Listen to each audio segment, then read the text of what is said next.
हटाओ डैडी सैडी बहुत पी लिया कोला कैंडी, अब करेंगे मर्दों वाली बात। कौन सा पावर है भैया, हमको समझ ही नहीं पा रहे हैं। लौंडिया लंदन से लाएंगे, रात भर डीजे बजाएंगे, बैकग्राउंड में कोई गाना बजा दिया है, और देव थापा जी उससे बड़ा डांस कर रहा है, उठा उठा पटक रहा है।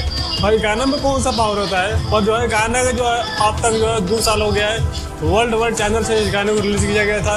अब तक जो है उसका जो है ना 59 करोड़ जो है ना व्यू मिल चुका है। और डिटेल में बात कर ले तो 40,000 जो है ना मात्र व्यू कम है, यानी 60 करोड़। और मिलियन में बात करें तो 600 मिलियन। और उसके लाइक देख लीजिए भैया, ये है लाइक के पावर। इतना तो किसी का व्यू भी नहीं रहता है, इसका लाइक देख लीजिए, लाइक रहता है पावर। अब वो करे भाई देव थापा जी का इतना पटक रहे हैं, उठा उठा पटक रहे हैं उनको।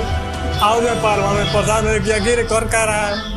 तो जितना जो है ना रफ्तार से गाना बज रहा है ना, म्यूजिक चल रहा है जिस रफ्तार से, उस रफ्तार से पटक भी रहे हैं। तो ये होता है पावर रितेश पांडे जी पर जो है इससे गाना आ रहा है रितेश पांडे जी के, कहीं ना कहीं उतना जो नहीं मिल पा रहा है। पर जो है कल परसों में एक गाना आया है और जो वो है ट्रेंड कर रहा है। बाकी हम लोग क्या सोचते हैं पहलवान भाई के लिए, हम पहलवानों के देखो कहीं ना कहीं हम कन्फ्यूज हो गए। तो कन्फ्यूज हो सोचते हैं कि वो थोड़ा वीडियो बना लेते हैं भाई कि आखिर देव थापा जी कर क्या रहे हैं, कि पहलवानी कर रहा है कि लौंडिया डांस को जो है उठा उठा पटक रहा है। पहलवान का पहलवान भी बेचारा कन्फ्यूज है ये कर क्या रहा है, उनका भी लगा रहा है, उठा के पटक भी रहा है। बाकी हम लोग क्या सोचते हैं प्लीज आप वीडियो कमेंट में वीडियो से वीडियो लाइक कीजिए, सब्सक्राइब कीजिए। बाकी मुझे नेक्स्ट वीडियो में इसी तरह के वीडियो लेके आप नया वीडियो खुश रहे। और